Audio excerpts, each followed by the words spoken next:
ಹರೇ ಕೃಷ್ಣ. ಎಲ್ಲ ಕೇಳುಗರಿಗೂ ಶ್ರೀಮದ್ ಭಾಗವತದ ಅಧ್ಯಯನಕ್ಕೆ ಸ್ವಾಗತ.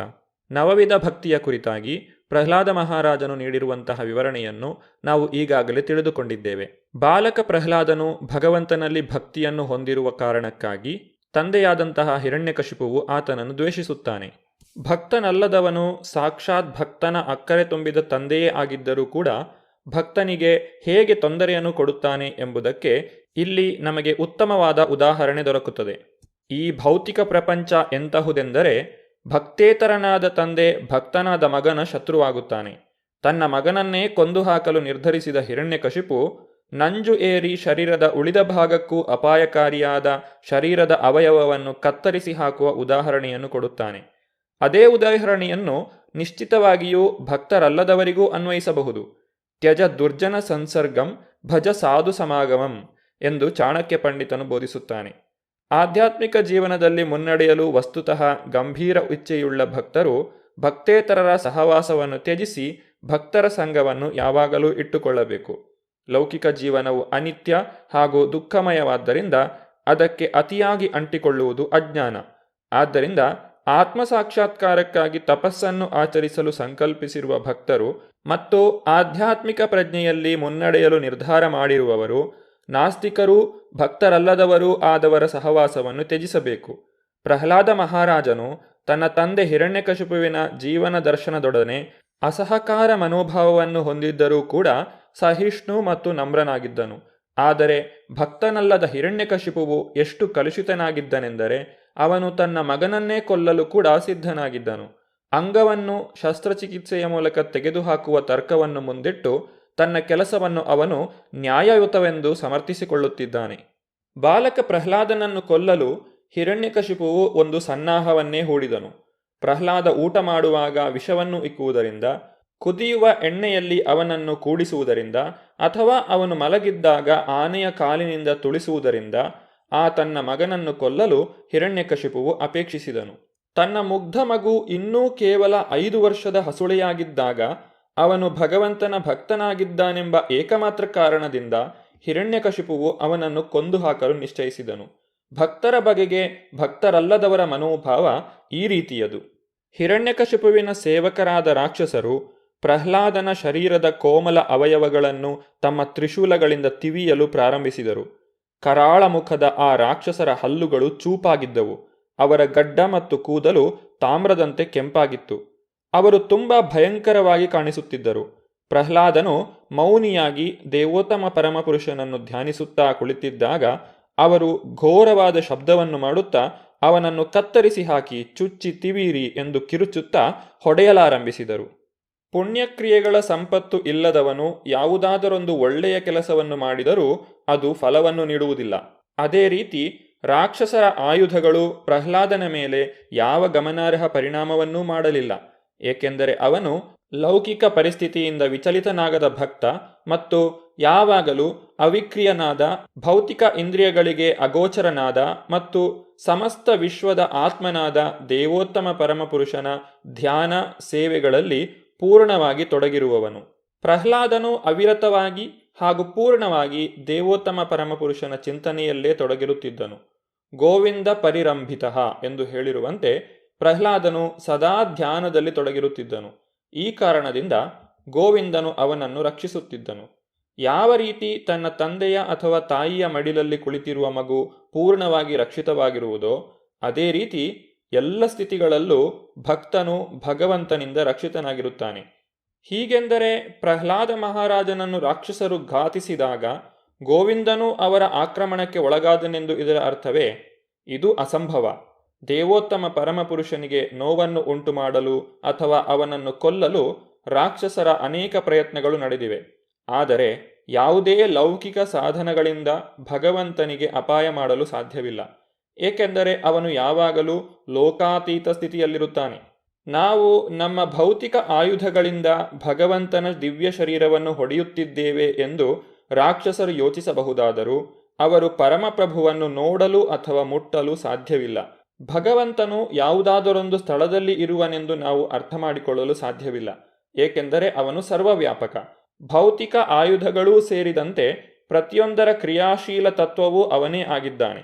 ಭಗವಂತನ ಸ್ಥಾನವನ್ನು ಅರಿತುಕೊಳ್ಳದೇ ಇರುವವರು ದುರ್ದೈವಿಗಳು. ದೇವೋತ್ತಮ ಪರಮಪುರುಷನನ್ನು ಅವನ ಭಕ್ತನನ್ನು ನಾವು ಕೊಲ್ಲಬಲ್ಲೆವು ಎಂದು ಅವರು ಅಂದುಕೊಳ್ಳಬಹುದು. ಆದರೆ ಅವರ ಪ್ರಯತ್ನಗಳು ವಿಫಲವಾಗುತ್ತವೆ. ಅವರನ್ನು ಹೇಗೆ ವಿಚಾರಿಸಿಕೊಳ್ಳಬೇಕು ಎಂಬುದು ಭಗವಂತನಿಗೆ ತಿಳಿದಿದೆ. ಪ್ರಹ್ಲಾದನನ್ನು ಕೊಲ್ಲಲು ರಾಕ್ಷಸರು ಮಾಡಿದ ಎಲ್ಲ ಪ್ರಯತ್ನಗಳೂ ವಿಫಲವಾದಾಗ ಅತ್ಯಂತ ಭೀತನಾದ ರಾಕ್ಷಸರಾಜ ಹಿರಣ್ಯಕಶಿಪುವು ಪ್ರಹ್ಲಾದನನ್ನು ಕೊಲ್ಲಲು ಬೇರೆ ಉಪಾಯಗಳನ್ನು ಯೋಚಿಸಲು ಪ್ರಾರಂಭಿಸಿದನು. ದೊಡ್ಡ ಆನೆಗಳ ಕಾಲಿನ ಕೆಳಗೆ ಎಸೆದರೂ, ಭಯಂಕರ ಭಾರೀ ಸರ್ಪಗಳ ಮಧ್ಯೆ ಹಾಕಿದರೂ, ವಿನಾಶಕಾರಿ ಮಂತ್ರಗಳನ್ನು ಪ್ರಯೋಗಿಸಿದರೂ, ಪರ್ವತದ ಶಿಖರದಿಂದ ಕೆಳಗೆ ತಳ್ಳಿದರೂ, ಭ್ರಾಂತಿಜನಕ ಮಾಯಮಾಟಗಳನ್ನು ಪ್ರಯೋಗಿಸಿದರೂ, ವಿಷವನ್ನು ಕೊಟ್ಟರೂ, ಉಪವಾಸದಲ್ಲಿ ಕೆಡವಿದರೂ, ತೀವ್ರವಾದ ಚಳಿ, ಗಾಳಿ, ಬೆಂಕಿ, ನೀರುಗಳಿಗೆ ಗುರಿಪಡಿಸಿದರೂ, ನುಚ್ಚು ನೂರು ಮಾಡಲು ದೊಡ್ಡ ಭಾರವಾದ ಕಲ್ಲುಗಳನ್ನು ಮೇಲೆ ಎಸೆದರೂ ತನ್ನ ಮಗ ಪ್ರಹ್ಲಾದನನ್ನು ಕೊಲ್ಲಲು ಹಿರಣ್ಯಕಶಿಪುವಿಗೆ ಸಾಧ್ಯವಾಗಲಿಲ್ಲ. ಸರ್ವಥಾ ನಿಷ್ಪಾಪನಾದ ಪ್ರಹ್ಲಾದನನ್ನು ಯಾವ ರೀತಿಯಲ್ಲೂ ನೋಯಿಸಲು ತನ್ನ ಕೈಯಲ್ಲಿ ಆಗದು ಎಂಬುದನ್ನು ಹಿರಣ್ಯಕಶಿಪುವು ತಿಳಿದುಕೊಂಡನು. ಮುಂದೇನು ಮಾಡುವುದು ಎಂದು ಅವನು ತುಂಬಾ ಆತಂಕಗೊಂಡನು. ಈ ಬಾಲಕ ಪ್ರಹ್ಲಾದನನ್ನು ದಂಡಿಸಲು ನಾನು ಅನೇಕ ಕೆಟ್ಟ ಬೈಗುಳಗಳನ್ನು ಉಪಯೋಗಿಸಿದ್ದೇನೆ. ಅವನನ್ನು ಕೊಲ್ಲಲು ಅನೇಕ ಉಪಾಯಗಳನ್ನೂ ಹುಡುಕಿದ್ದೇನೆ. ಆದರೆ ನನ್ನ ಪ್ರಯತ್ನಗಳೆಲ್ಲ ನಡೆದರೂ ಅವನನ್ನು ಕೊಲ್ಲಲಾಗಲಿಲ್ಲ. ನಿಜ ಹೇಳಬೇಕೆಂದರೆ ಈ ಎಲ್ಲ ದ್ರೋಹಗಳು ಮತ್ತು ಹೇಯಕೃತ್ಯಗಳಿಂದ ಸ್ವಲ್ಪವೂ ತೊಂದರೆಗೆ ಒಳಗಾಗದೆ ತನ್ನ ಶಕ್ತಿಯಿಂದಲೇ ಅವನು ತನ್ನನ್ನು ರಕ್ಷಿಸಿಕೊಂಡಿದ್ದಾನೆ. ನನಗೆ ಅವನು ಅತ್ಯಂತ ಹತ್ತಿರದವನಾದರೂ, ಕೇವಲ ಮಗುವೇ ಆಗಿದ್ದರೂ ಸಂಪೂರ್ಣವಾಗಿ ನಿರ್ಭಯನಾಗಿದ್ದಾನೆ. ಎಂದಿಗೂ ನೇರ ಮಾಡಲಾಗದ ನಾಯಿಯ ಡೊಂಕು ಬಾಲದಂತೆ ಅವನಿದ್ದಾನೆ. ಏಕೆಂದರೆ ಅವನೆಂದೂ ತನ್ನ ಅನಾರ್ಯ ಹೀನವರ್ತನೆಯನ್ನಾಗಲಿ ತನ್ನ ಪ್ರಭು ಭಗವಾನ್ ವಿಷ್ಣುವಿನ ಸಂಬಂಧವನ್ನಾಗಲಿ ಮರೆಯುವುದಿಲ್ಲ. ಈ ಹುಡುಗನ ಸಾಮರ್ಥ್ಯ ಅಪರಿಮಿತ. ಏಕೆಂದರೆ ನಾನು ಕೊಟ್ಟ ಯಾವ ಶಿಕ್ಷೆಗೂ ಅವನು ಹೆದರಲಿಲ್ಲ. ಅವನು ಅಮರನಂತೆ ಕಾಣುತ್ತಾನೆ. ನಾನು ಅವನ ಶತ್ರುವಾದ ಕಾರಣ ನಾನೇ ಸಾಯಬೇಕಾಗಬಹುದು, ಅಥವಾ ಹಾಗಾಗದೇ ಇರಬಹುದು. ಹೀಗೆ ಯೋಚಿಸುತ್ತಾ ದೈತ್ಯರಾಜನು ಕಾಂತಿಹೀನನಾಗಿ ಮುಖವನ್ನು ತಗ್ಗಿಸಿಕೊಂಡು ಸುಮ್ಮನೆ ಕುಳಿತನು. ಆಗ ರಹಸ್ಯವಾಗಿ ಶುಕ್ರಾಚಾರ್ಯರ ಪುತ್ರರಾದ ಷಂಡ ಮತ್ತು ಅಮರ್ಕರು ಅವನಿಗೆ ಈ ರೀತಿ ನುಡಿದರು: ಮಹಾರಾಜನೇ, ನೀನು ಸುಮ್ಮನೆ ಕಣ್ಣಿನ ಹುಬ್ಬನ್ನು ಕೊಂಕಿಸಿದರೆ ಸಾಕು, ನಾನಾ ಲೋಕಗಳ ಎಲ್ಲ ಅಧಿಪತಿಗಳೂ ಅತ್ಯಂತ ಭೀತರಾಗುತ್ತಾರೆ. ಯಾವ ಸಹಾಯಕನ ನೆರವೂ ಇಲ್ಲದೆ ನೀವು 3 ಲೋಕಗಳನ್ನೂ ಜಯಿಸಿರುವಿರಿ. ಆದ್ದರಿಂದ ನೀವು ಮುಖಬಾಡಿಸಿಕೊಂಡು ಆತಂಕದಿಂದ ತುಂಬಿರುವುದಕ್ಕೆ ಯಾವ ಕಾರಣವೂ ನಮಗೆ ಕಾಣಿಸುವುದಿಲ್ಲ. ಪ್ರಹ್ಲಾದನ ವಿಷಯವನ್ನು ಹೇಳಬೇಕೆಂದರೆ ಅವನು ಇನ್ನೂ ಮಗು. ಅವನ ಬಗೆಗೆ ಆತಂಕ ಬೇಡ. ಅವನ ಒಳ್ಳೆಯ ಅಥವಾ ಕೆಟ್ಟ ಗುಣಗಳಿಗೆ ಯಾವ ಬೆಲೆಯೂ ಇಲ್ಲ. ನಮ್ಮೆಲ್ಲರ ಗುರು ಶುಕ್ರಾಚಾರ್ಯರು ಹಿಂದಿರುಗುವವರೆಗೂ ಈ ಮಗುವನ್ನು ವರುಣನ ಪಾಶಗಳಿಂದ ಕಟ್ಟಿ ಹಾಕಿ ಹೆದರಿಕೆಯಿಂದ ಅವನೆಲ್ಲಿಗೂ ಓಡಿ ಹೋಗದಂತೆ ಮಾಡು. ಏನೇ ಆಗಲಿ, ಸ್ವಲ್ಪ ಬೆಳೆದು ನಮ್ಮ ಉಪದೇಶಗಳನ್ನು ಅರಗಿಸಿಕೊಂಡು ನಮ್ಮ ಗುರುಗಳ ಸೇವೆ ಮಾಡಿದರೆ ಅವನು ಬುದ್ಧಿಯನ್ನು ಬದಲಾಯಿಸಿಕೊಳ್ಳುತ್ತಾನೆ. ಹೀಗೆ ಆಗುವುದರಿಂದ ಆತಂಕಕ್ಕೆ ಯಾವ ಕಾರಣವೂ ಇರಲಾರದು. ಷಂಡ ಅಮರ್ಕರ ಈ ಉಪದೇಶವನ್ನು ಕೇಳಿದ ಮೇಲೆ ಹಿರಣ್ಯಕಶಿಪುವು ಅವರ ಮಾತಿಗೆ ಒಪ್ಪಿದನು. ಗೃಹಸ್ಥರಾದ ಕ್ಷತ್ರಿಯರು ಅನುಸರಿಸಬೇಕಾದ ರಾಜಧರ್ಮವನ್ನು ಪ್ರಹ್ಲಾದನಿಗೆ ಉಪದೇಶಿಸಬೇಕೆಂದು ಅವರನ್ನು ಕೋರಿದನು. ಬಾಲಕ ಪ್ರಹ್ಲಾದನು ರಾಜತಂತ್ರಜ್ಞನಾದ ದೊರೆಯಾಗಿ ರಾಜ್ಯ, ದೇಶ ಅಥವಾ ಪ್ರಪಂಚವನ್ನೇ ಆಳುವುದರಲ್ಲಿ ತರಬೇತಿಯನ್ನು ಪಡೆಯಬೇಕೆಂದು, ಸನ್ಮಾನ ಅಥವಾ ತ್ಯಾಗಮಯ ಜೀವನದ ಬಗೆಗೆ ಯಾವ ಉಪದೇಶವನ್ನೂ ಕೇಳಬಾರದು ಎಂದು ಹಿರಣ್ಯಕಶಿಪುವು ಅಪೇಕ್ಷಿಸಿದನು. 2 ಪ್ರಕಾರದ ರಾಜವಂಶಗಳಿವೆ. ಒಂದು ಪ್ರಕಾರದ ಸದಸ್ಯರು ಸುಮ್ಮನೆ ಗೃಹಸ್ಥ ಜೀವನಕ್ಕೆ ಅಂಟಿಕೊಂಡಿರುತ್ತಾರೆ. ಇನ್ನೊಂದು ಪ್ರಕಾರದ ರಾಜವಂಶೀಯರು ರಾಜರ್ಷಿಗಳು. ಎಂದರೆ ಶಾಸನದ ಅಧಿಕಾರದಿಂದ ರಾಜರಾಗಿ ಆಳಿದರೂ ಮಹಾಸಂತರಂತೆ ಸತ್ಪುರುಷರಾಗಿರುತ್ತಾರೆ. ಪ್ರಹ್ಲಾದನು ರಾಜರ್ಷಿಯಾಗಲು ಬಯಸಿದನು. ಹಿರಣ್ಯಕಶಿಪುವಾದರೋ ಪ್ರಹ್ಲಾದನು ಇಂದ್ರಿಯ ಸುಖಕ್ಕೆ ಅಂಟಿಕೊಂಡಿರುವ ರಾಜನಾಗಲಿ ಎಂದು ಇಚ್ಛಿಸಿದನು. ಆದ್ದರಿಂದಲೇ ಆರ್ಯ ವ್ಯವಸ್ಥೆಯಲ್ಲಿ ವರ್ಣಾಶ್ರಮ ಧರ್ಮವಿದೆ.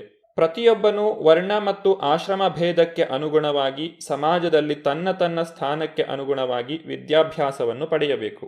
ಪ್ರಹ್ಲಾದ ಮತ್ತು ಹಿರಣ್ಯಕಶಿಪುವಿನ ನಡುವೆ ಇದ್ದಂತಹ ವ್ಯತ್ಯಾಸವೇನೆಂದರೆ, ಹಿರಣ್ಯಕಶಿಪುವು ಪ್ರಹ್ಲಾದನನ್ನು ಲೌಕಿಕ ಬಂಧನದೊಳಗೆ ಇಟ್ಟಿರಲು ಇಷ್ಟಪಟ್ಟನು. ಪ್ರಹ್ಲಾದನು ಪ್ರಕೃತಿಯ ತ್ರಿಗುಣಗಳಿಗೆ ಅತೀತನಾಗಿದ್ದನು. ಎಲ್ಲಿಯವರೆಗೆ ವ್ಯಕ್ತಿಯು ಭೌತಿಕ ಪ್ರಕೃತಿಯ ನಿಯಂತ್ರಣದ ಒಳಗೆ ಇರುತ್ತಾನೋ ಅಲ್ಲಿಯವರೆಗೆ ಅವನ ವೃತ್ತಿಧರ್ಮವು ಅಂತಹ ನಿಯಂತ್ರಣದೊಳಗೆ ಇಲ್ಲದ ವ್ಯಕ್ತಿಯ ಧರ್ಮಕ್ಕಿಂತ ಬೇರೆಯಾಗಿರುತ್ತದೆ. ತುಂಬ ವಿನೀತನೂ ನಮ್ರನೂ ಆಗಿದ್ದ ಪ್ರಹ್ಲಾದನಿಗೆ ಐಹಿಕ ಧರ್ಮವನ್ನು, ಭೌತಿಕ ಅರ್ಥವನ್ನು, ಇಂದ್ರಿಯ ಸುಖರೂಪವಾದ ಕಾಮವನ್ನು ಷಂಡ ಅಮರ್ಕರು ವ್ಯವಸ್ಥಿತವಾಗಿ ಮತ್ತು ಅವಿರತವಾಗಿ ಕಲಿಸಿದರು. ಗುರುಕುಲದಲ್ಲಿ ಷಂಡ ಮತ್ತು ಅಮರ್ಕರ ಉಪದೇಶವನ್ನು ಪಡೆದಂತಹ ಪ್ರಹ್ಲಾದನು ಮುಂದೆ ಏನು ಮಾಡಿದನು ಎಂಬುದನ್ನು ಮುಂದಿನ ಸಂಚಿಕೆಯಲ್ಲಿ ನೋಡೋಣ. ಧನ್ಯವಾದಗಳು. ಹರೇ ಕೃಷ್ಣ.